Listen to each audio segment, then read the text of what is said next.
Good morning friends. Today we are going to continue the next part of this unit.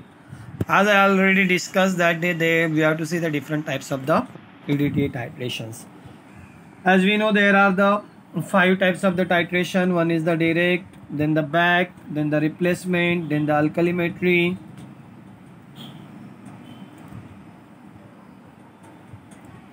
Okay, and the last one is the indirect titration. Now we will talk about the different 5 types of the titrations are there. As I said, direct titration, then the back titration, there the replacement titration, alkalimetric titration, and the indirect titration. These are the 5 types. Out of this, first one is the direct titration. As you know, the name itself suggests that there is a direct titration or say determination of the metal ion by adding the standard EDTA titrant to the sample solution with appropriate endpoint signal is observed. The proper pH is maintained by adding the suitable buffer. The solution of the metal ion is first buffered to the required pH and a few drops of the suitable metal ion indicator are added. When this particular solution of the metal ion indicator complex is observed, when the color of the metal ion indicator complex is observed, then this is titrated with the standard EDTA solution. Some quantity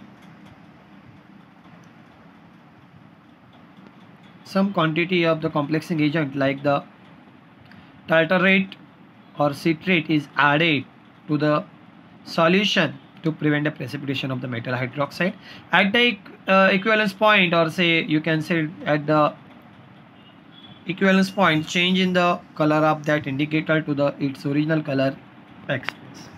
As whatever we are doing the acid based titration like that, estimation of the metal means you are taking that pipette out in that solution in the conical flask and then you are titrating with the titrant in the burette. Always titrant present in the burette. EDTA is a titrant over here and you are using EDTA in the you are taking the EDTA in the burette and your sample solution or some metal solution in the beaker. You are buffering it by adding the buffer solution, then you are adding the indicator. There will be the color of the indicator to the solution will there, and then we are observing change of this color of the indicator, and that will be the end point. This is the direct titration. Now the back titration. Then the certain metal ion solution cannot be titrated directly with the EDTA solution.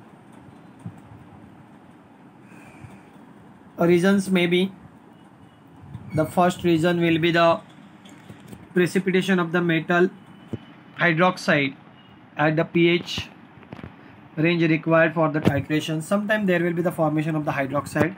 Then second one is the formation of the metal complex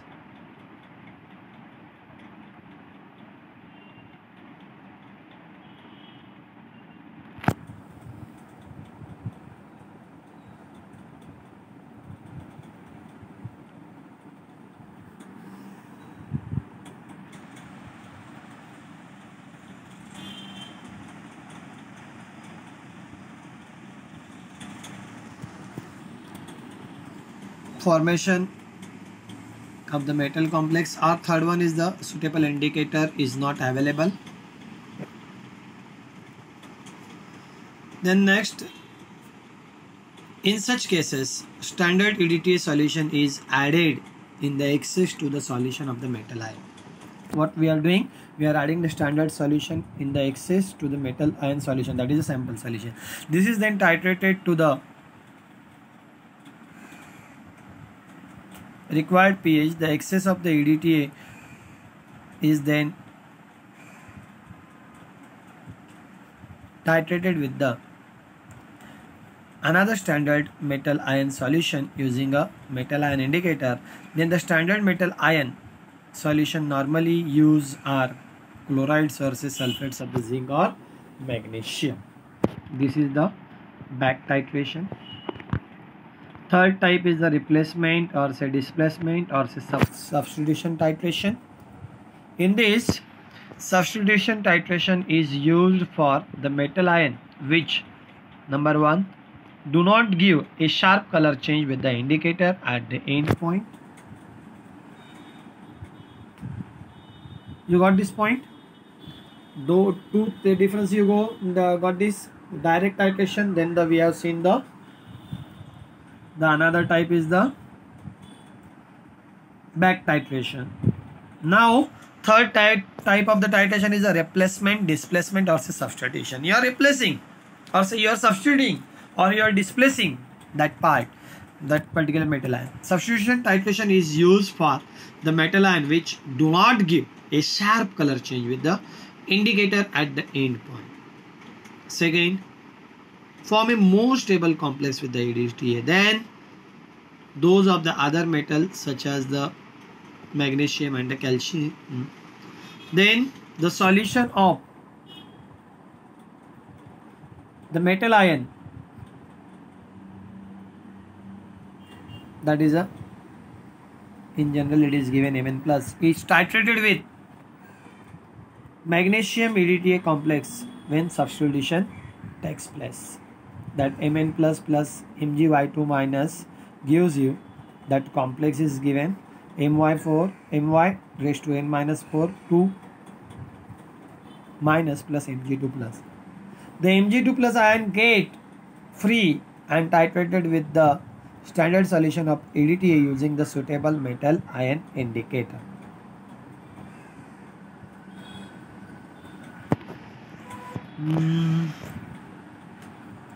Then the volume of the standard EDTA solution consume concentration of Mg2 plus ions and in turns its equivalent metal ions Mn plus can be calculated. Example, the titration of the Ca2 plus ions using the solochrome black or say erichrome black T gives a poor endpoint in the direct titration of the calcium ions with the EDTA. Instead, if Mg EDTA complex is used, calcium 2 plus ions can back titrated with the standard EDTA solution using the same indicator, which now gives a sharp endpoint. This is the example is given for the replacement titration. Three types up to this we have seen. One will be the direct. It is very simple. You are preparing the solution of this sample solution you are taking and you are titrating with the standard EDTA solution. Now the fourth type is the alkalimetric titration. What happened in the alkalimetric titration? Then the disodium salt of the EDTA reacts with metal ions in the solution, forming a complex compound, liberating the two equivalents of the H plus ions. There is a liberation of the H plus ion.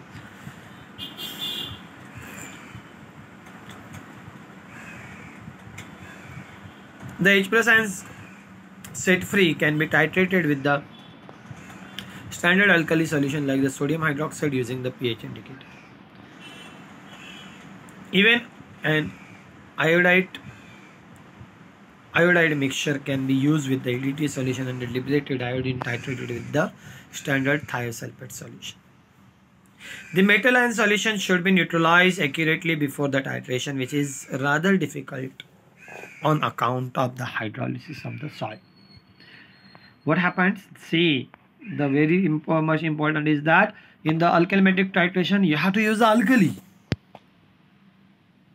Okay, what you are doing, disodium salt of that particular metal ions EDTA, it reacts with the metal ions in a solution, forming a complex compound, liberating the two equivalents of the H plus ion. The H plus ion set free can be titrated with the standard alkali solution, sodium hydroxide, using a pH indicator. Even you can use the iodide mixture can be used with the EDTA solution, and the liberated iodine can be titrated with the sodium that is a thiosulfate solution, Na2H2O3. The metal ion solution should be neutralized accurately before the titration. It is very difficult on account of the hydrolysis of the salt. This in fact is the drawback of the alkalimetric titration. This is the fourth type, alkalimetric titration. And now the last type of the titration is the indirect titration. This particular titration, indirect titration. This method can be applied to determination of the ion, including anions that do not form an EDTA complex. Sulfate example is given. Sulfate ion may be precipitated as a barium sulfate. The precipitate filtered up and the excess of the barium ions in the filtrate can be titrated under the proper conditions with the EDTA.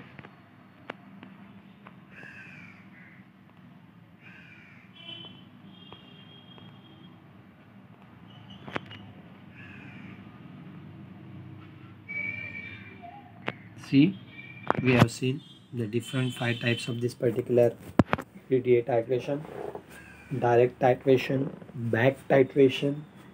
Then we have seen the replacement, substitution or displacement. Fourth one is the alkalometric, and the fifth one is the indirect titration. Got this point? First titration you are generally doing in the laboratory. You are dissolving the salt in that particular solvent, and then you are preparing the solution. Here did this, I think so, in the SY there was the estimation of the barium and all these things. Estimation of the metal ion you have performed in case of the titrometric analysis. This is the direct titration. In the direct titration, what you have to take? You have to take this particular sample solution. That sample solution will be nothing but the metal ion solution, and you will pipette out the suitable amount of this particular sample solution in the conical flask. You will take the EDTA as a titrant in that burette. Standard EDTA solution you will take.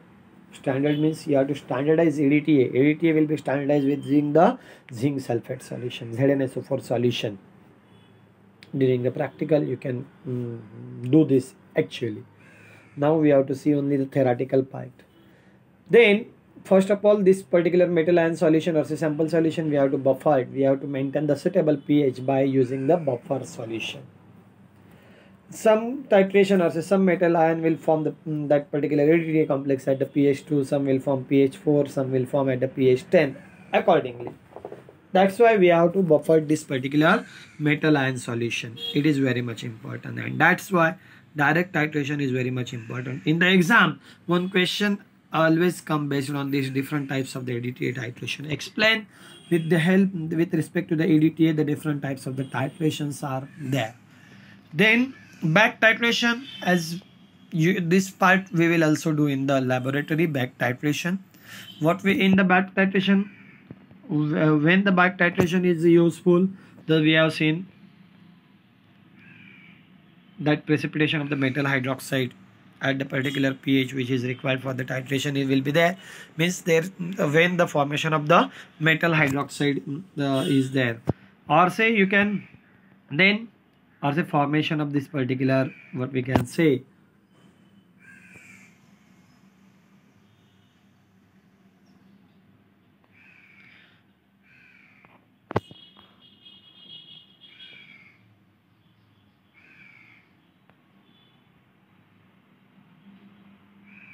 then we have seen that particular 3 reasons we have seen. Then what happens in this case? In such cases, standard EDTA solution is added in excess to the solution of the metal ion. This is then buffered to the required pH. Then what we did in the back titration, remember that thing. Standard solution is added in the excess in this particular sample solution. Then this is buffered to the suitable pH, and the excess of the EDTA is then titrated with the indicator with another standard metal ion solution using a metal ion indicator. The standard metal ion solution generally used are chloride or say sulfides of the zinc and the magnesium. This is called as the back titration. What happens in the back titration? What is the difference in between the back titration and the direct titration? See, basically what happens, we don't know that exactly. There is a problem. Sometimes the metal forms the hydroxide. At that time you have to take that sample solution. In that you have to add the standard solution of the EDTA in the excess. Then you have to follow the procedure. You have to maintain the pH, then the buffer is maintained, and add the metal ion indicator in that, and titrate it with the another standard solution of the metal ion. This is the second type, back titration. It is called as the back titration. Means you are doing indirect titration.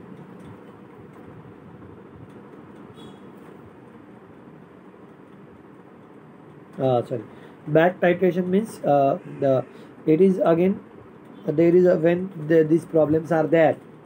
That's why it is called as a back titration. Means you are doing this particular thing in the what we can say, the reverse position. Then third, replacement and the displacement or substitution. When this particular substitution titration is used, if the metal ion which do not give the sharp color change with the indicator at the end point, which form a more stable complex with the EDTA than those of the other metal such as the magnesium and the calcium. The solution of the metal ion Mn plus is treated with the magnesium EDTA complex. When substitution takes place, then the Mg plus ion set free and titrated with the standard solution of the EDTA using a suitable metal ion indicator. It is called as the substitution or replacement titration. The volume of the standard EDTA solution consumed concentration of Mg2 plus ions, and in turns the equivalent metal ions Mn plus can be calculated. Whatever the Mg2 plus ions are there, whatever the value will be there for the Mg2 plus ions, you can correlate with the Mn plus. Means whatever the metal ion is there, means you have to substitute for this particular metal. The titration of the calcium 2 plus ion example is given with the solochrome black or serichrome black. The indicator gives the poor end point in the direct titration of the calcium 2 plus ions with the EDTA. In that case, Mg EDTA complex is added and calcium ions can be back titrated with the standard EDTA solution using the same indicator which gives the sharp end point. Then we have talked about the fourth type is the alkalimetric titration. First of all, disodium salt of this EDTA will react with the metal ions in a solution, forming the complex compound, liberating two equivalents of the H plus ions. Two H plus ions will be there, and that H plus ions will set free, can be titrated with the standard alkali solution like the sodium hydroxide. You can take the potassium hydroxide using the pH indicator. Even an iodide mixture can be taken, can be used with the EDTA solution, and the liberated iodine can be titrated with the help of the standard sodium thiosulfate or say thiosulfate solution, Na2H2O3 solution. The metal ion solution should be neutralized accurately before the titration, which is rather difficult in account of the hydrolysis of the salt. This in fact is the drawback of the alkalimetric titration. This is the drawback of the alkalimetric titration. Whatever the salt will form, you can't hydrolyze or say you can't neutralize easily, and during the neutralization the salt will form.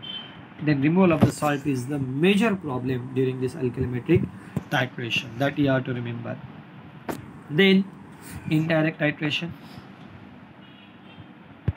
This method can be applied to the determination of the ion, including the anions that do not form the EDTA complex. Means example is given. Sulfate ion may be precipitated as a barium sulfate. The precipitate filtered up. The excess of the barium ions in the filtrate can be titrated under the proper condition with the EDTA. This is called as the indirect titration. You are not making the direct titration of this sample solution. First of all, you are preparing that you are forming the precipitate of this particular thing with another thing, and then whatever the left excess thing is there, you are titrating with the help of the standard EDTA titrant or say EDTA reagent. Then that's why it is called as a indirect titration. You are not titrating directly the sample solution with the EDTA. See, please go through this lecture very well, because analytical is a theoretical part. You have to read it again and again. Then and then only you will get an idea. You will write the answer easily. You you have to propose that answer in your own way. Then and then only it will be the very easy to you to score the good marks. See, reading is very much important. As this situation is concerned, you have to read that part. The pattern of the exam will be depends on the situation. That's why you have to read whatever the part we are that whatever we are observing here, that you have to go through this particular part. Then the some part has been left from this particular unit that we will see in the next lecture.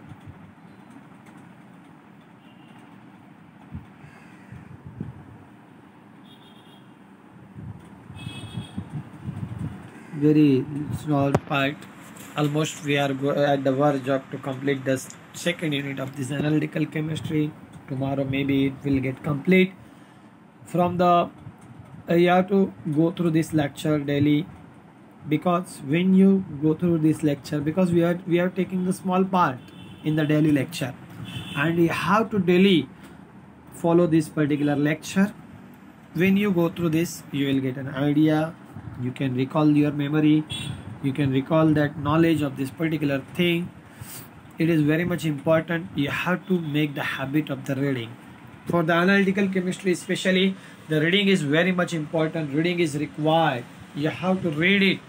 When you read more, then you can solve the, or say you can write the answer for the questions easily. Please try to understand. Please try to make the self-study. Then and then only it is possible.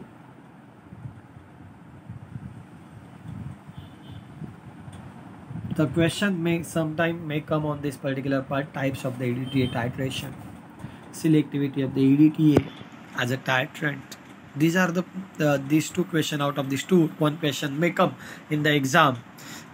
As exam point of view, you have to focus on this particular part. Then in the next lecture we have to talk regarding the theory of the metal ion indicator, then examples of the metal ion indicators and their application. That we have to see in the next lecture. This small part has been left that we will finish tomorrow maybe, or say day after tomorrow. Please mind it well. We have to appear for the exam, and as the exam point of view, we have to prepare this subject.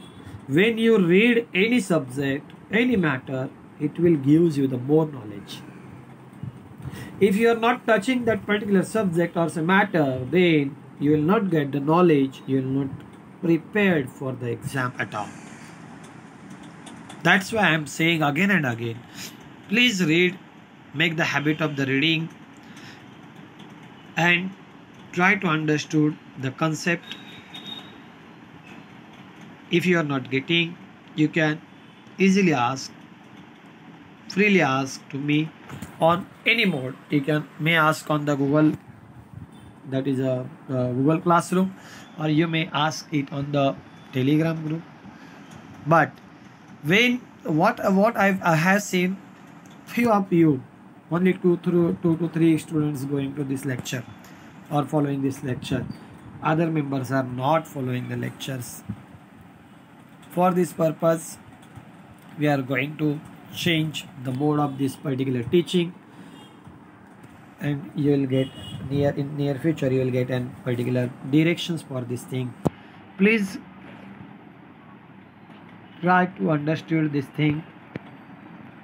As far as this situation is concerned, you know, it is very difficult situation now going on.